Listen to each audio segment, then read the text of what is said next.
Theoretically बहुत important है, precautions of each method, yellow नहीं चलेगा, प्रिकॉशंस ऑफ ईच मेथड, हर एक मेथड के अपने कुछ प्रिकॉशंस होते हैं, कहाँ काम आएंगे, न्यूमेरिकली तो हम कर ही चुके हैं सारे, थियोरेटिकली ज्यादा काम आते हैं, कैसे, इंक्लूडेड नॉट इंक्लूडेड में। सर क्या है इंक्लूडेड नॉट इंक्लूडेड, क्वेश्चन आते हैं एग्जाम में, whether the following items will be included or not included while estimating, domestic income पे आ सकते हैं, while estimating नेशनल इनकम पे आ सकते हैं, आएंगे ही आएंगे, ठीक है ना। तो उसके लिए आपके सारे रूल, सारे कॉन्सेप्ट्स क्लियर होने चाहिए। तो इनकम मेथड तो हम कर चुके थे, steps of income method, precautions number 1, do not include transfer income. कह रहा दो टाइप की इनकम होती है, एक फैक्टर इनकम और एक ट्रांसफर इनकम।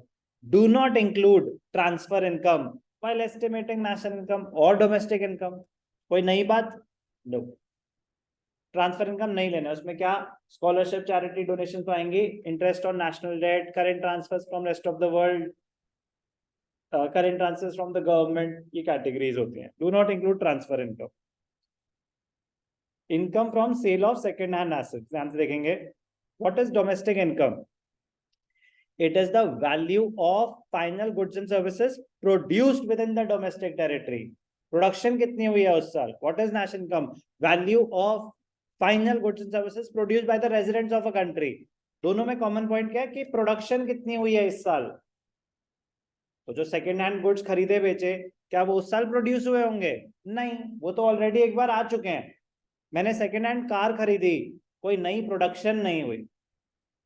तो सेकेंड हैंड चीजों के परचेज और सेल, किसी भी चीज की सेकेंड हैंड के परचेज और सेल नेशनल इनकम में नहीं आती, डोमेस्टिक इनकम में नहीं आती।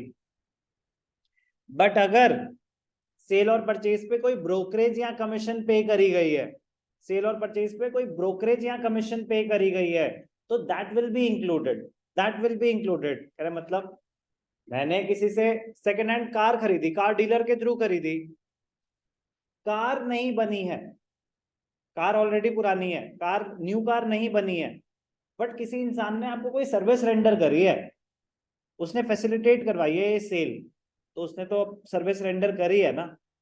तो final value of final goods and services produced during the year, तो जो भी आपका एजेंट था, ब्रोकर था, उसने तो सर्विस रेंडर करी है।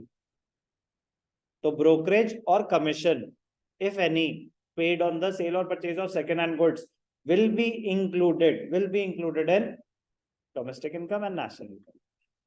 Important point है, in national income not sale or purchase of second hand goods not included, as their original sale has already been included.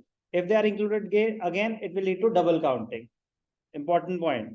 However, any brokerage or commission received by the brokers or commission agents on sale of such goods will be included, as it is an income received for rendering productive services. कोई भी doubt? Important again, income from sale of shares, bonds, debentures not included. ये सब क्या है? Financial assets. क्या है ये सब? Financial assets.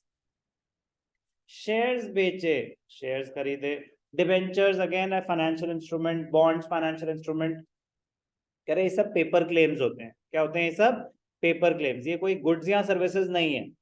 No production is taking place, but sir company ने, जिस कंपनी ने शेयर्स इशू करे, वो तो बिजनेस कर रही है, वो तो प्रोडक्टिव एक्टिविटी कर रही है। हाँ, तो जो वो सामान बना रहे हैं वो आएगा ना नेशनल इनकम में, शेयर्स नहीं आएंगे, डिबेंचर्स नहीं आएंगे, loans नहीं आएंगे। these are just financial instruments, these are paper claims, these are paper claims. No production of good or service has taken place. Clear? Such transactions do not contribute. Which transactions? Buying and selling of financial instruments. They do not contribute to the current flow of goods and services. These are financial assets, they are mere paper claims and involve a change of title only. मैंने share खरीदा, आपको बेच दिया, कोई goods consume नहीं हो रहे, कोई प्रोडक्शन ऑफ गुड्स और सर्विसेज नहीं हो रही है उस पर्टिकुलर ट्रांजैक्शन। कोई डाउट? बट अगर कोई ब्रोकरेज पे करी गई है, शेयर ब्रोकर्स को ब्रोकरेज पे करनी पड़ती है, किसी ने कोई आपको सर्विसेज प्रोवाइड करी है, एनी ब्रोकरेज और commission paid on such transactions will be included in national income because service is being rendered. कोई डाउट? ब्रोकरेज और कमीशन आएगी, any commission or brokerage on such financial assets will be included. कोई doubt?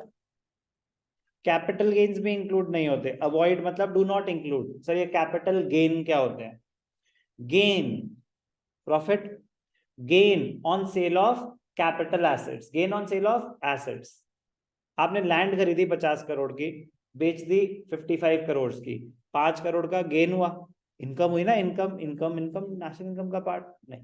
कह रहा capital gain नहीं आता, capital gain होता है gain on sale of assets, gain on sale of investments.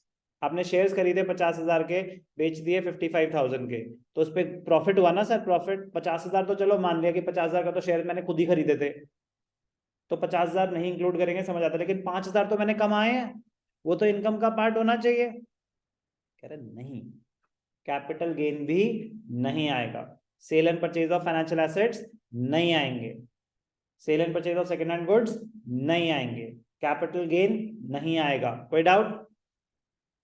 Windfall gains like income from lotteries, horse race are not included as no productive service is being generated, no production has taken place. Windfall gains not included while estimating national income। आपकी lottery लग गई, आप IPL में जीत गए, आप horse race में जीत गए, कह रहे बहुत खुशी की बात है, बट नेशनल इनकम में इंक्लूड नहीं होगा। आपको पता है lottery income is a legal income? Yes, you don't know? Lottery कुछ स्टेट्स में है, कुछ स्टेट्स में लॉटरी एक लीगल इनकम जहां पे है लॉज। हॉर्स रेसेस भी लीगल बेटिंग होती है जहां पे है, इंडिया में ही कुछ स्टेट्स हैं जहां पे ये अलाउड है, जहां पे ये अलाउड है, नहीं है जहां पे नहीं है। ओके, इलीगल इनकम तो कोई भी नहीं आती ना, तो वो क्यों बताएंगे कि घोड़ों की रेस से अगर बाई चांस जीत भी गए ना तो नहीं आएंगे। It is a legal income, it is not an illegal income, it is a legal income but not included while estimating national income. कोई डाउट? कहाँ मिलती है सर ये lottery? imputed value, very very important, very very important, estimated value, imputed value of services provided by owners of production units। ध्यान से देखेंगे, estimated value of self owned factors of production, important point है बहुत ज्यादा। ये अगर मैंने office space rent पे ले रखी है तो मैं रेंट पे कर रहा हूं, एक फैक्टर इनकम जनरेट हो रही है, तो rent is a factor income. But अगर ये मेरी ओन्ड है, ये मेरी ओन्ड है, सेल्फ ओन्ड, तो मैं क्या किसी को रेंट पे कर रहा हूँ? नहीं। बट इम्प्लिसिट कॉस्ट कुछ होता है, इकोनॉमिक्स कहती है इम्प्लिसिट कॉस्ट को भी कंसिडर करना चाहिए, तो ऐसी नेशनल इनकम में भी कहते हैं कि एस्टिमेटेड वैल्यू, फैक्टर सर्विस तो जनरेट हुई है, आपकी अपनी जमीन है, तो क्या हो गया, लैंड ने तो फैक्टर प्रोडक्शन ऑफ गुड्स और सर्विसेज टेकिंग प्लेस है, तो सर्विस रेंडर हुई है, एस्टिमेटेड वैल्यू लेनी पड़ेगी उसकी। क्या करना पड़ेगा? एस्टिमेटेड वैल्यू, क्योंकि मैं किसी को एक्चुअल तो पे कर नहीं रहा। तो इम्प्यूटेड मतलब estimated value of owner occupied houses, तो वो किसी भी चीज का, आप जैसे ना self owned factors of production, land अगर सेल्फ ओन्ड है, पैसा मैंने अपना डाला हुआ है, तो इंटरेस्ट ऑन कैपिटल एस्टिमेटेड, मैं खुद ही सर्विसेज प्रोवाइड कर रहा हूं, तो estimated value of labour, estimated value of managerial services. तो कह रहे हैं अगर self owned factors of production है तो उनकी एस्टिमेटेड वैल्यू लेनी चाहिए। इंक्लूडेड होता है, इंक्लूडेड, ध्यान रखेंगे, विल बी इंक्लूडेड। तो interest on own capital, production for self consumption आया था एक क्वेश्चन में, प्रोडक्शन फॉर सेल्फ कंजम्पशन, तो वो इंक्लूडेड, इसके एस्टिमेटेड वैल्यू लेते हैं क्योंकि production of goods services has taken place.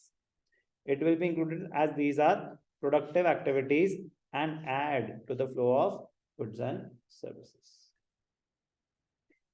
Payment out of past savings, payment out of past savings like death duties, gift tax, interest tax पे भी tax payment है, they are not included in national income. They are not included in national income because they are paid out of wealth or past savings and do not add to the current flow of goods and services. Death tax होता है कि आपकी death पे आपने inheritance, ठीक है ना, कहीं ट्रांसफर हुई है प्रॉपर्टी, तो वो पास्ट सेविंग्स, उसका कोई no new production of good और service has taken place, no production of goods और सर्विसेज हैज टेकन प्लेस. तो income out of payments out of past savings. तो बहुत ही इंपॉर्टेंट है बेटा, स्टेप्स एंड प्रिकॉशंस.